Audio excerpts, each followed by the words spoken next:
Okay, hi everyone, and welcome to this session. So for this session, we have James Odene, who's going to be talking about using behavioral science to maximize your impact, which I'm sure will be really interesting.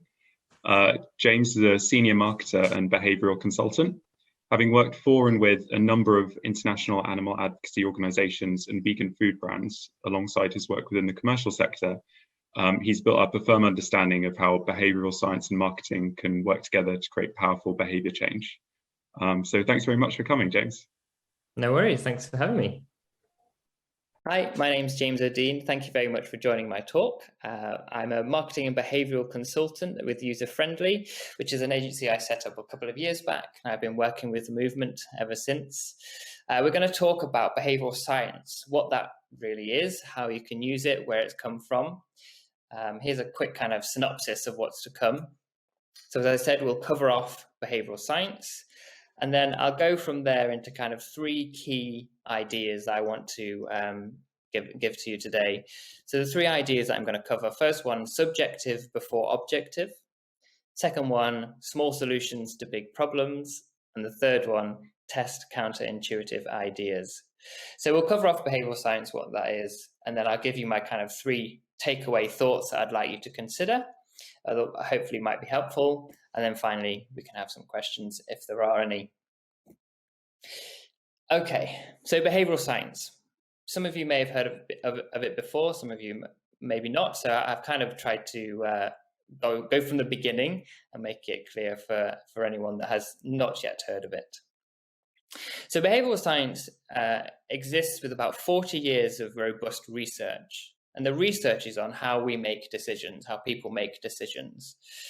So it's very scientifically robust, and it's on decision-making and behavior, and it actually replaces quite an old idea that people make decisions that are very logical, very rational, utility-driven to kind of get the best outcome. We know really that isn't true. That isn't the true reality in the way we make decisions.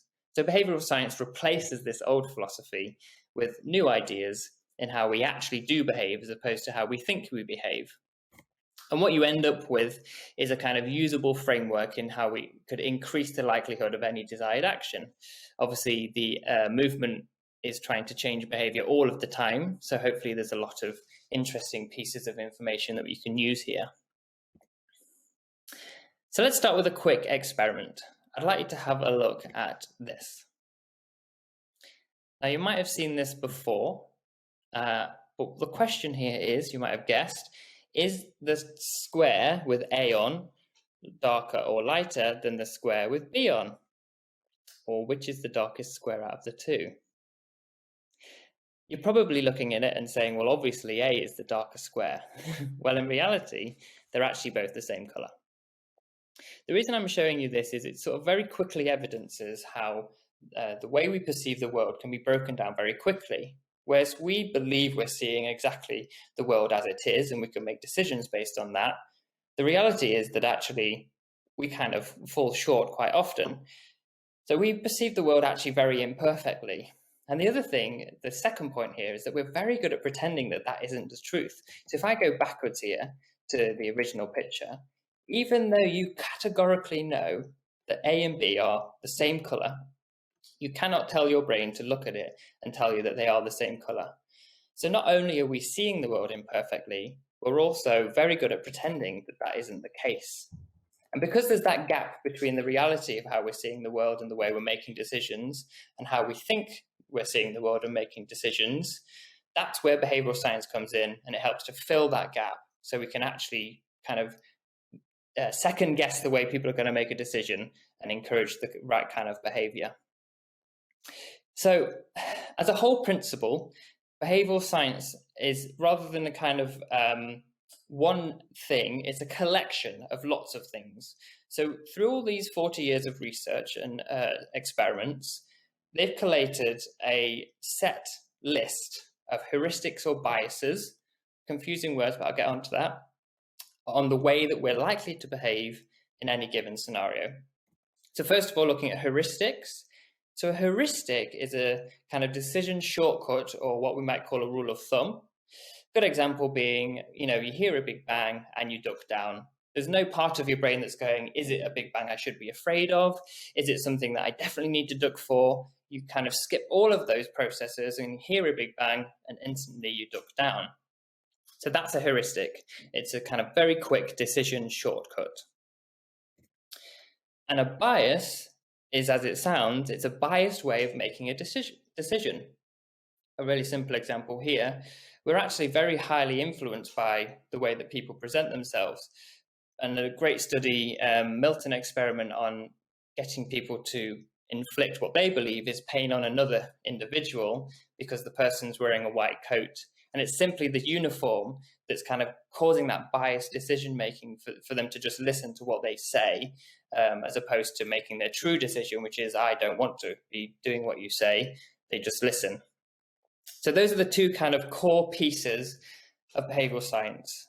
And for all that those words might kind of sound confusing, I kind of hope you don't get overly kind of wrapped up in what they are, and that it makes more sense as we go forward. So it's heuristics and biases, and it's basically, as I've said here, it's like a shopping list of behavioral insight. So this is a screen grab from my website, so it's freely available, and it's just basically a list of all of those biases. And a bias will basically be a simple rule of behavior. And what you could do is really simply just sit and read them and think about, are there any of these that we can actually put into practice? I'm going to give you a quick example of what that might look like. So here's an experiment. Was Gandhi older or younger than 144 when he died? And then the second question here, how old do you think he actually was when he died? Now, I'm sure all of you know instinctively he wasn't 144. That's a very strange question to ask if he was 144.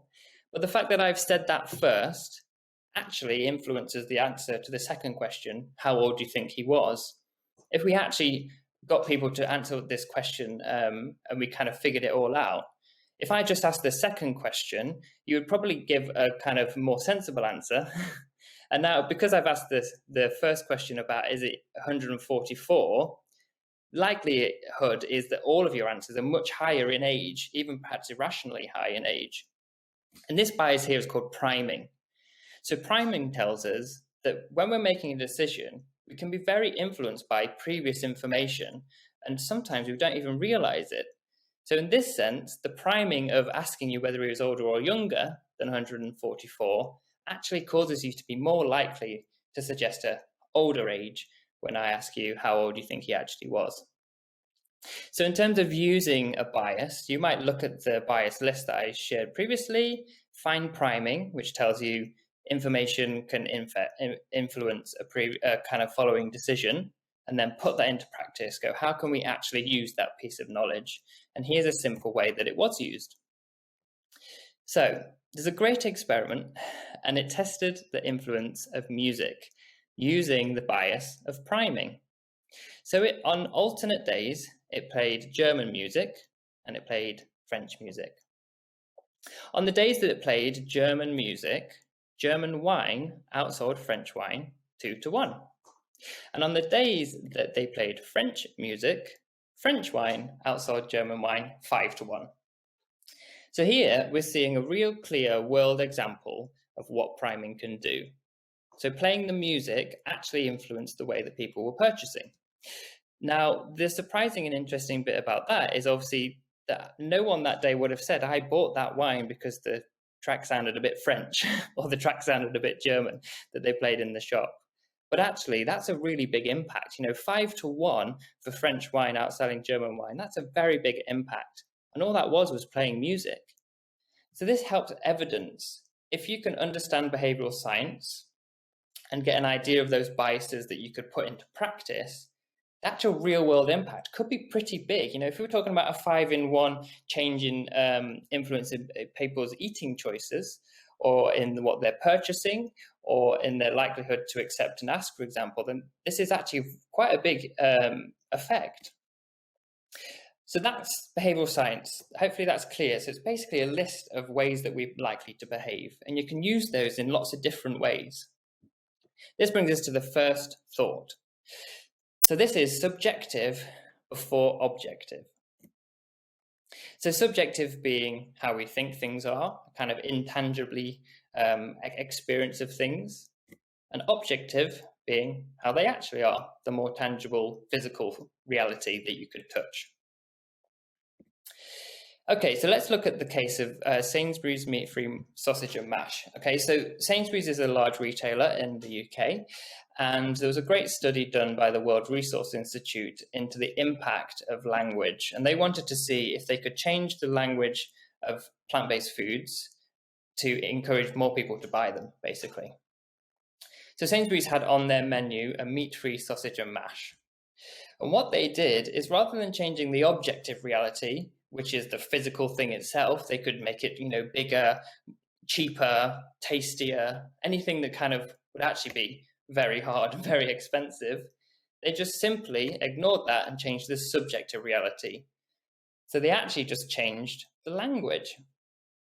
Subjective reality is often so much easier and cheaper to change, and that's the key point of this one.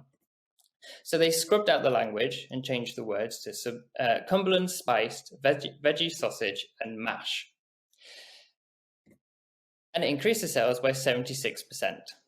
So rather than them changing the objective thing itself to try and increase sales, making it really cheap, making it very big, making it very tasty, although I'm sure it was tasty, they actually just changed the subjective reality by changing a few words.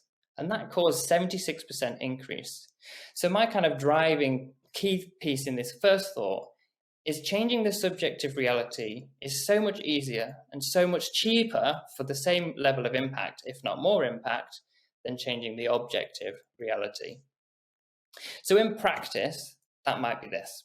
Ask yourself, have a look at the bias list. Is there anything we can use here to our advantage? Is there a way that we could change the subjective reality of something in our favor?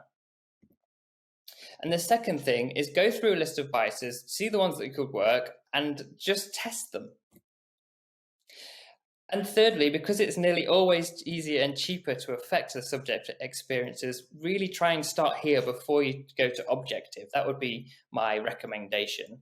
If you're dealing in a kind of if you're dealing in an ask or something where subjectivity, the way people think about something, is really key, really start there before you move to objective changes, because they're much likely to be easier and much likely to be cheaper.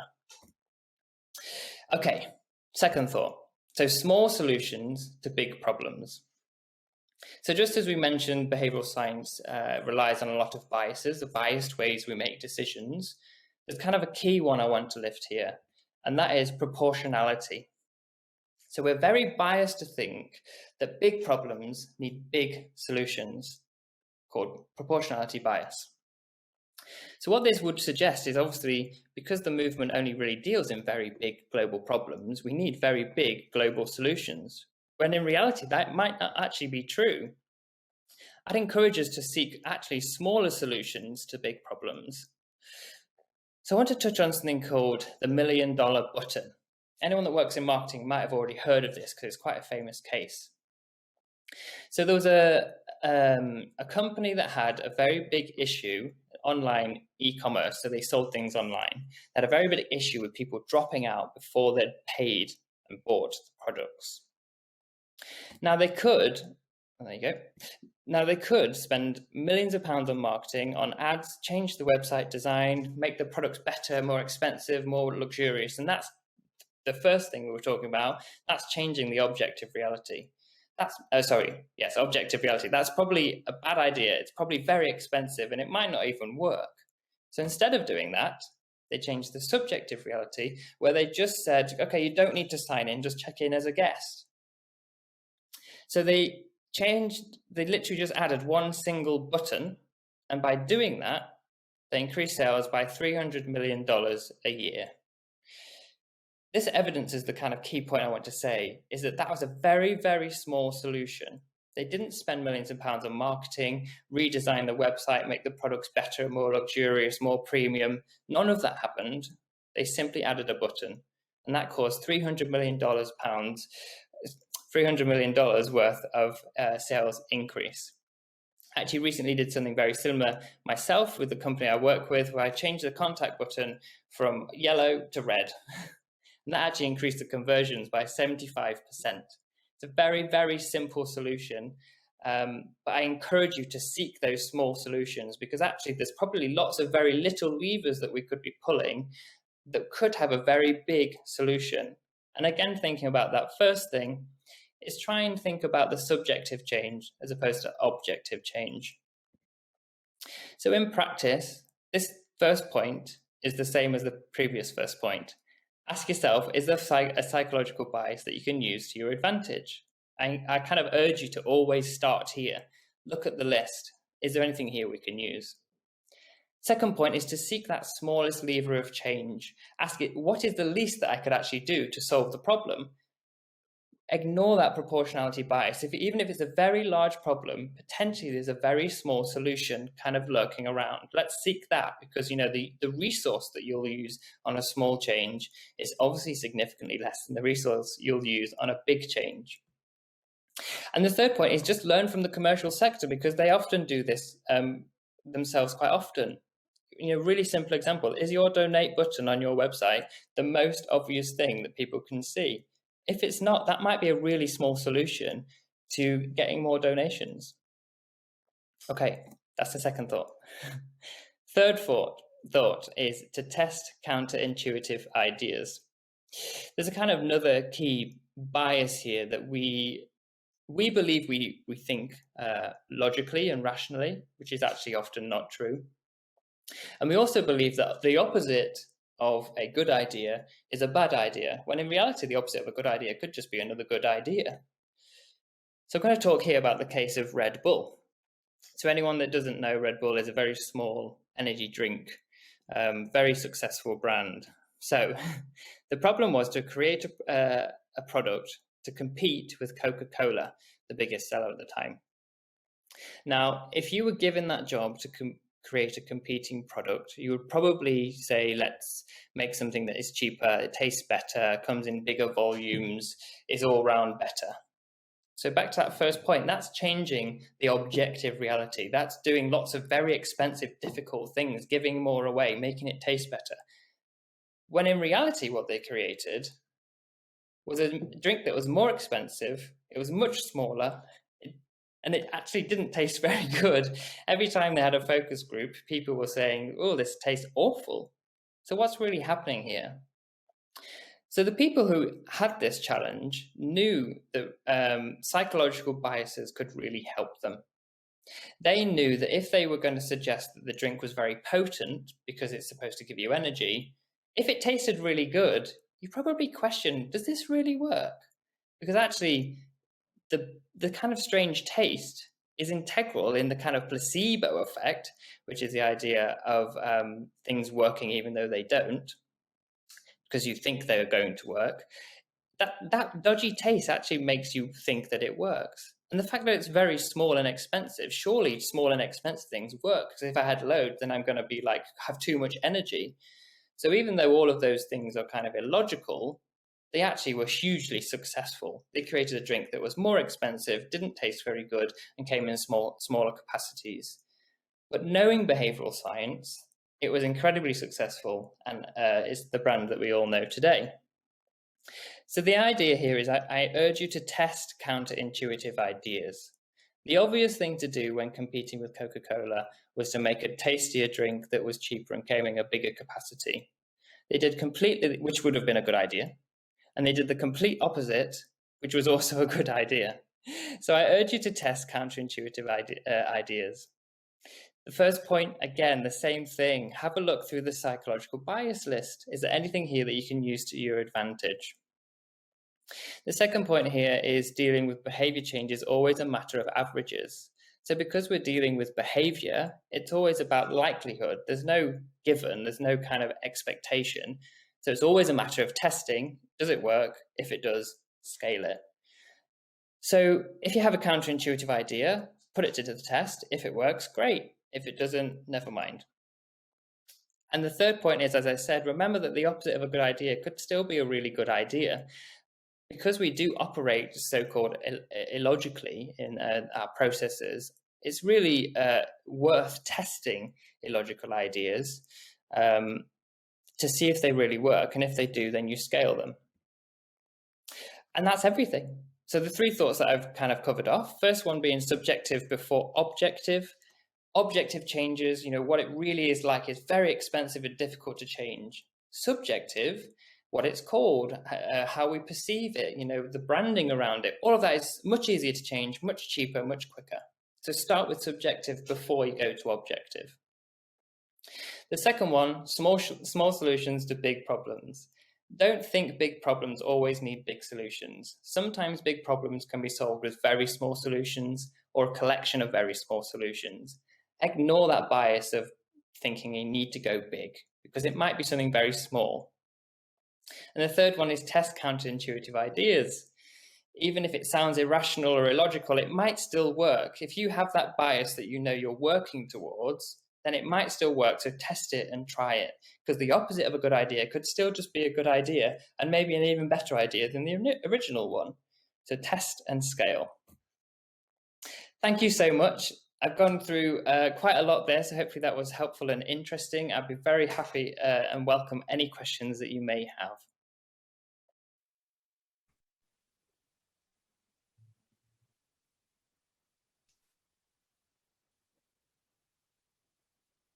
Great. Well, thanks very much for that, James. I found that really, really interesting. I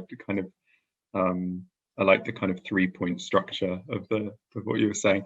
We've got a few questions from people now. So someone's asked, are there any general rules about the sorts of language that work well in the subjective before objective examples, or do you mostly just have to try things out? Yeah, it's a good question. I mean, there are sort of vague rules that will probably help you. If you have a look at the Sainsbury's study on the World Resource Institute website, they actually go into quite a lot of detail, and they show the likelihood of things working from a language point of view. Country of origin is one of the things that they did. So they said Cumberland spice, which for anyone who doesn't know, in the UK, that's like a very specific origin of a type of flavor. And so they use an effect they called country of origin to their advantage. There's lots of other little things, but largely it's always try and test, because, like I said in the talk, when you're dealing with human behavior, it's all about likelihoods and kind of percentages, as opposed to any kind of given actual. You could have this great idea and go, because of these biases, this is going to work, and then it just doesn't. So I think have a look at that study, because there's some really interesting stuff specifically about the kind of language that works, which is largely kind of being emotional, being very driven by what the flavor profiles are, as opposed to just saying sausage. And as I say, they use country of origin. But yeah, I think testing is probably a key point with any kind of behavioral thing, is to just keep trying different things and see what works. Yeah, that makes a lot of sense. I guess it's a shame there's no easy way out, but I guess exactly. There's no hard and fast rule. This is the thing with the kind of bias list. There's lots of things you could try, and you could have great success, and sometimes it just doesn't work. So it's all about kind of test and scale. That makes sense. Yeah, so someone else has asked, I guess on a similar note, which biases are best to use to our advantage to influence donors' behavior? I guess it depends the framing of the whole thing, whether it's like, are you talking about a kind of like user experience from a website point of view, or kind of an email stream? There will be lots of biases that you could use in lots of different ways. So when you're talking about donors, I guess it's about understanding why they're likely to give money. And so if that's to make themselves feel great, or to kind of relieve any kind of anxieties about the state of the world, there may be like things that you could use to your advantage to communicate with them.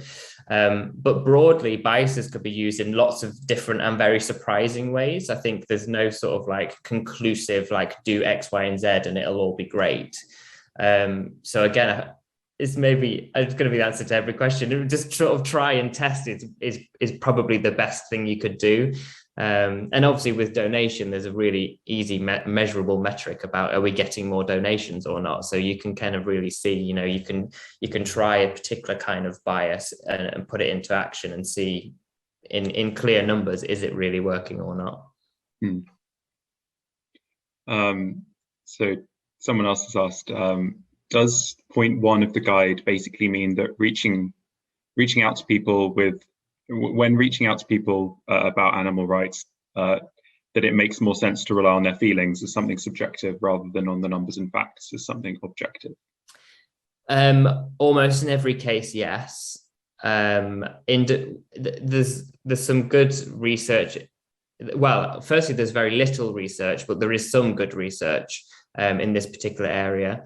And kind of being very individualized is helpful. If you ask lots of people to do something, there's this bias that suggests that people are not going to do anything because, oh, somebody else will sort it out. Whereas, you know, if you're wanting to get a donation and do, like, if I ask one individual and say, I am coming to you because I would like you to do this, they don't have that same sense, oh, well, someone else will fix this. So yeah, I think it's just about it's about looking at the list and seeing kind of like where the levers might be in terms of getting people to do stuff. And I think emotional tends to be a very kind of positive way to go generally, just to kind of go from an emotional point of view. There's an easy an acronym actually, which is EAST, which is EAST, and any kind of campaigning point of view should try and do this. And the 4 points are to make it easy, to make it attractive, to make it social, which is like embedded in their reality of the world, and to make it timely, that they need to do it quite quickly. So I think those 4 kind of pillars tend to help, and they would generally lead you towards being more emotional, being more individualized, being more personable. So yeah, that would be my probably recommendation there. Great. Well, unfortunately, although we've got some questions left, I think we're out of time for this session. But thank you very much, James. That was really, really insightful and some good questions there.